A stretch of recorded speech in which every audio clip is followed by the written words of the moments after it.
എല്ലാവർക്കും സൂക്കോ P S സിയുടെ ഒരു പുതിയ വീഡിയോയിലേക്ക് സ്വാഗതം. 9ാം ക്ലാസ് സോഷ്യൽ സയൻസിലെ കാലത്തിൻ്റെ കയ്യൊപ്പുകൾ എന്ന ചാപ്റ്ററാണ് ഇന്ന് നമ്മൾ ഡിസ്കസ് ചെയ്യുന്നത്. Without further ado let start. ഭൂമിയെയും പരിസ്ഥിതിയെക്കുറിച്ചുള്ള അവബോധവും വിലമതിപ്പും വളർത്തുക എന്ന ലക്ഷ്യത്തോടെ യുണൈറ്റഡ് നേഷൻസ് ആണ് ഭൗമദിനത്തിന് തുടക്കമിട്ടത്. എല്ലാ വർഷവും ഏപ്രിൽ 22 ഭൗമദിനമായി ആചരിക്കുന്നു. 2025 ഭൗമദിന പ്രമേയമാണ് നമ്മുടെ ശക്തി നമ്മുടെ ഗ്രഹം എന്നത്. നമ്മുടെ ജീവഗ്രഹമായ ഭൂമിയിൽ പലതരം ഭൗമ പ്രതിഭാസങ്ങൾ നടക്കാറുണ്ട്. ഭൂകമ്പങ്ങൾ, അഗ്നിപർവ്വത സ്ഫോടനങ്ങൾ തുടങ്ങിയവ ഇതിനുദാഹരണമാണ്. ചിത്രം ശ്രദ്ധിച്ചാലും പ്രധാന ഭൂകമ്പ മേഖലകൾ, അഗ്നിപർവ്വതങ്ങൾ, പർവ്വതനിരകൾ എന്നിവ അടയാളപ്പെടുത്തിയ ഭൂപടമാണ് നൽകിയിട്ടുള്ളത്. ഭൂപടത്തിൽ നിന്ന് നമുക്ക് എന്തൊക്കെ മനസ്സിലാക്കാം എന്ന് നോക്കാം. ഭൂമിയിൽ ചില പ്രത്യേക പ്രദേശങ്ങളിൽ ഭൂകമ്പങ്ങൾ താരതമ്യേന കൂടുതലായി ഉണ്ടാകുന്നു. പ്രത്യേക പ്രദേശങ്ങളിൽ അഗ്നിപർവ്വതങ്ങൾ കൂടുതലായി കാണുന്നു. പർവ്വതങ്ങളുടെ വിന്യാസത്തിലും പ്രത്യേകതയുണ്ട്. ഭൂകമ്പ മേഖലകളും അഗ്നിപർവ്വത മേഖലകളും പർവ്വത മേഖലകളും കാണപ്പെടുന്നത് ഏതാണ്ട് ഒരേ പ്രദേശങ്ങളിലാണ്. എന്തായിരിക്കും ഇതിന് കാരണം? ശിലാമണ്ഡല ഫലകങ്ങൾ, ഭൂവൽക്കം, മാൻഡിൽ, ശിലാമണ്ഡലം തുടങ്ങിയവയെക്കുറിച്ച് മുൻ ക്ലാസ്സുകളിൽ നാം പഠിച്ചിട്ടുണ്ട്. ഭൂവൽക്കവും മാൻഡിലിൻ്റെ മുകൾ ഭാഗവും ചേർന്നതാണ് ശിലാമണ്ഡലം. ഭൂവൽക്കം മുതൽ അകക്കാമ്പ് വരെയുള്ള കനവുമായി താരതമ്യം ചെയ്യുമ്പോൾ ശിലാമണ്ഡലത്തിൻ്റെ കനം വളരെ കുറവാണ്. ഒരു മുട്ടയുടെ പൊട്ടിയ പുറന്തോട് പോലെ പല കഷണങ്ങളായാണ് ശിലാമണ്ഡലം കാണപ്പെടുന്നത്.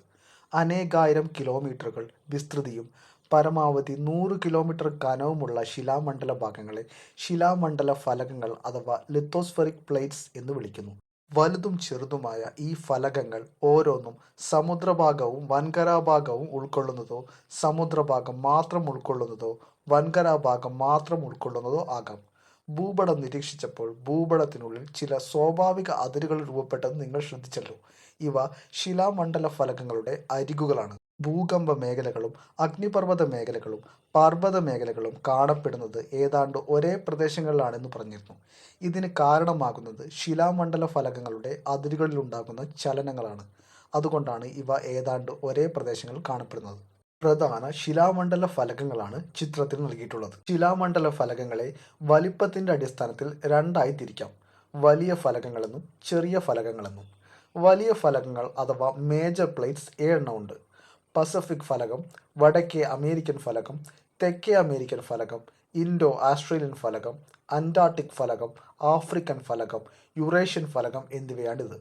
ഏറ്റവും വലിയ ശിലാമണ്ഡല ഫലകമാണ് പസഫിക് ഫലകം. സമുദ്രഭാഗം മാത്രമുള്ള ഫലകമാണ് പസഫിക് ഫലകം. 7 വലിയ ഫലകങ്ങളെ കൂടാതെ 6 ചെറിയ ഫലകങ്ങൾ അഥവാ മൈനർ പ്ലേറ്റ്സും ഉണ്ട്.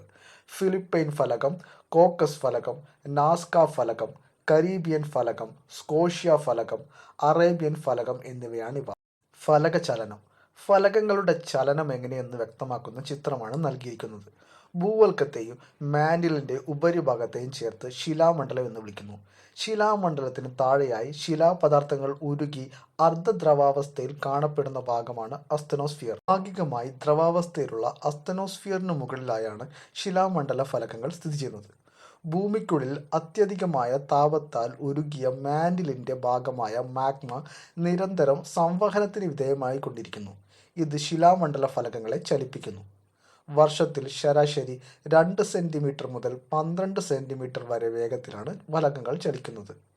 ഫലകങ്ങളുടെ ചലനവേഗം എല്ലാ കാലത്തും ഒരേപോലെയായിരുന്നില്ല. 580 ദശലക്ഷം വർഷങ്ങൾക്ക് മുമ്പ് ചലനവേഗം വർഷത്തിൽ 30 സെൻറ്റിമീറ്റർ വരെ ഉണ്ടായിരുന്നു എന്നാണ് പഠനങ്ങൾ സൂചിപ്പിക്കുന്നത്. വൻകര വിസ്ഥാപന സിദ്ധാന്തം. 1912 ആൽഫ്രഡ് വാഗ്നർ എന്ന ജർമ്മൻ കാലാവസ്ഥാ ശാസ്ത്രജ്ഞൻ വൻകര വിസ്ഥാപന സിദ്ധാന്തം എന്ന ആശയം അവതരിപ്പിച്ചു.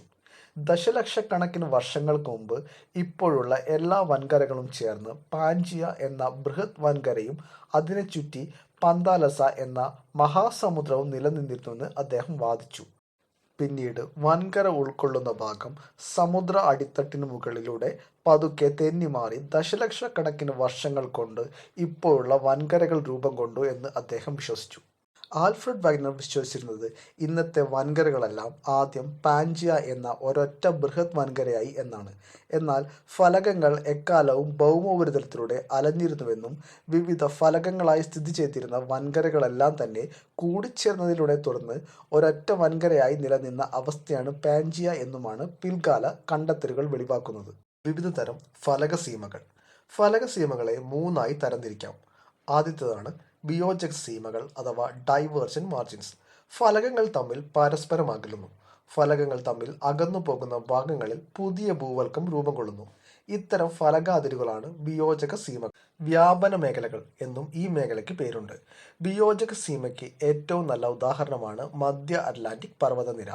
അമേരിക്കൻ ഫലകങ്ങൾ യുറേഷ്യൻ ഫലകത്തിൽ നിന്നും ആഫ്രിക്കൻ ഫലകത്തിൽ നിന്നും വേർപെടുന്ന അതിരാണിത്. അടുത്താണ് സംയോജക സീമകൾ അഥവാ കൺവേർജൻ മാർജിൻസ്. ഫലകങ്ങൾ തമ്മിൽ അടുക്കുന്ന അതിരുകളാണിവ. ഇവിടെ ഒരു ഫലകം മറ്റൊന്നിനടിയിലേക്ക് ആണ്ടുപോകുന്നു. ഈ മേഖലയെ നിമഞ്ജന മേഖല അഥവാ സബ്ഡക്ഷൻ സോൺ എന്നറിയപ്പെടുന്നു. ഫലക സംയോജനം മൂന്ന് തരത്തിൽ സംഭവിക്കാം. ഒന്ന്, സമുദ്രഫലകവും വൻകര ഫലകവും തമ്മിൽ. രണ്ട് സമുദ്രഫലകങ്ങൾ തമ്മിൽ. മൂന്ന്, രണ്ട് വൻകര ഫലകങ്ങൾ തമ്മിൽ. അടുത്തത് ഛേദക സീമ അഥവാ ട്രാൻസ്ഫോം മാർജിൻസ്. ഫലകങ്ങൾ തിരശ്ചീനമായി ഉരസി നീങ്ങുന്ന ഫലകാതിരുകളാണിവ.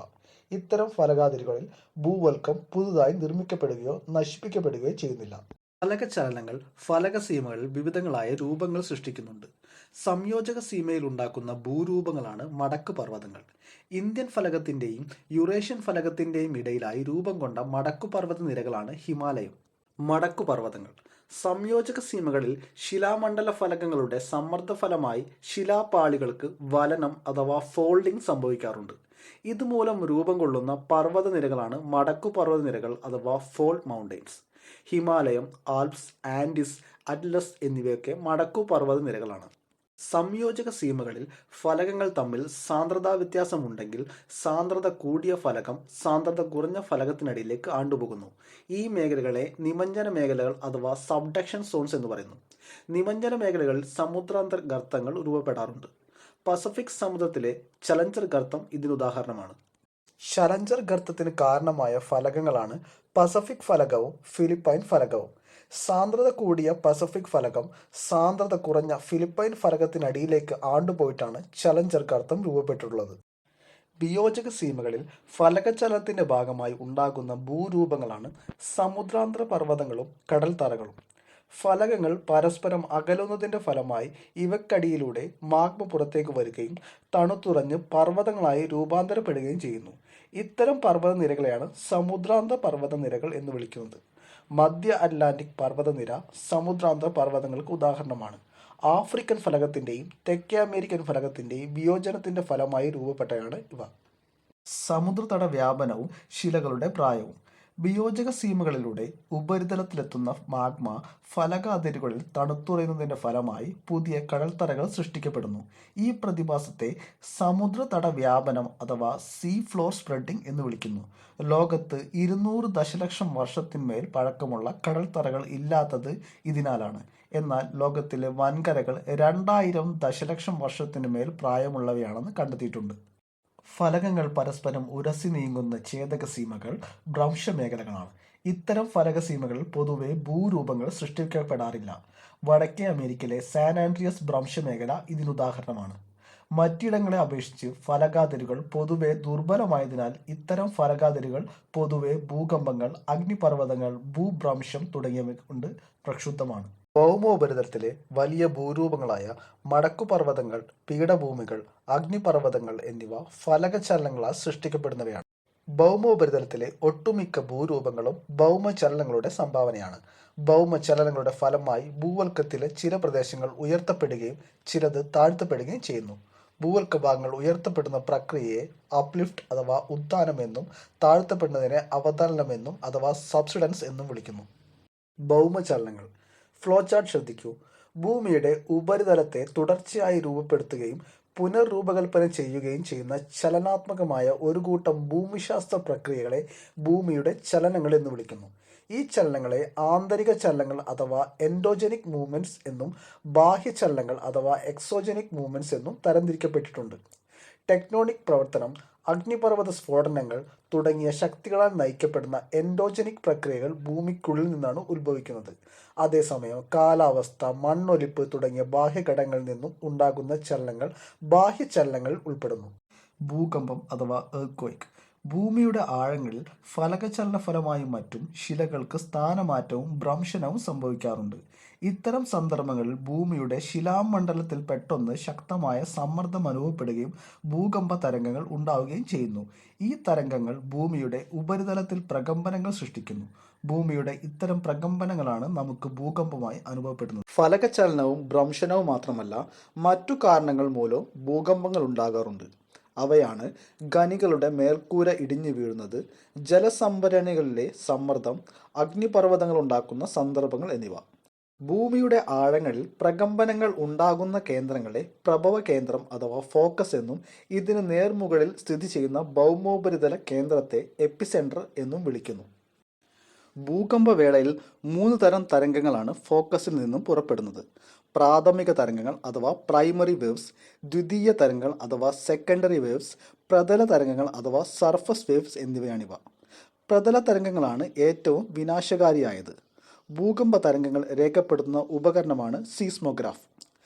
ഭൂകമ്പ സമയത്ത് പുറപ്പെടുന്ന ഊർജത്തിൻ്റെ തീവ്രത അളന്ന് തിട്ടപ്പെടുത്തുന്ന തോതാണ് റിക്ടർ സ്കെയിൽ. ഇതുവരെ ഏറ്റവും തീവ്രത കണക്കാക്കിയിട്ടുള്ളത് ചിലിയിൽ ഉണ്ടായ ഭൂകമ്പത്തിനാണ്. റിക്ടർ സ്കെയിൽ 9.5 തീവ്രത. സുനാമികൾ. കടലിനടിയിൽ ഉണ്ടാകുന്ന വൻ ഭൂകമ്പം, അഗ്നിപർവ്വത സ്ഫോടനം, ഉൽക്കകളുടെ പതനം എന്നിവ മൂലമുണ്ടാകുന്ന ആഘാത തരംഗങ്ങൾ അനേകം മീറ്ററുകളോളം ഉയർന്നു പൊങ്ങുന്ന ഭീമൻ തിരമാലകൾ സൃഷ്ടിക്കുന്നു. ഇത്തരം തിരമാലകളാണ് സുനാമികൾ. സുനാമി കൊണ്ടുള്ള അപകടങ്ങൾക്ക് മുഖ്യമായും വിധേയമാകുന്നത് തീരപ്രദേശങ്ങളാണ്. ജീവഹാനിയും വസ്തുവകകൾക്കുള്ള നാശവുമാണ് സുനാമിയുടെ ഏറ്റവും പ്രകടമായ പ്രത്യാഘാതങ്ങൾ. 2004 ഡിസംബർ 26 കേരള തീരത്തും സുനാമി ബാധിക്കുകയുണ്ടായി. ഇന്ത്യൻ മഹാസമുദ്രത്തിലെ സുമാത്രയിലുണ്ടായ ശക്തമായ ഭൂചലനമാണ് ഇന്ത്യയിലും ശ്രീലങ്കയിലുമൊക്കെ നാശം വിതച്ച ഈ സുനാമിക്ക് കാരണമായത്. സുനാമി മുന്നറിയിപ്പ് സംവിധാനങ്ങൾ ഇന്ന് വ്യാപകമായി നിലവിലുണ്ട്.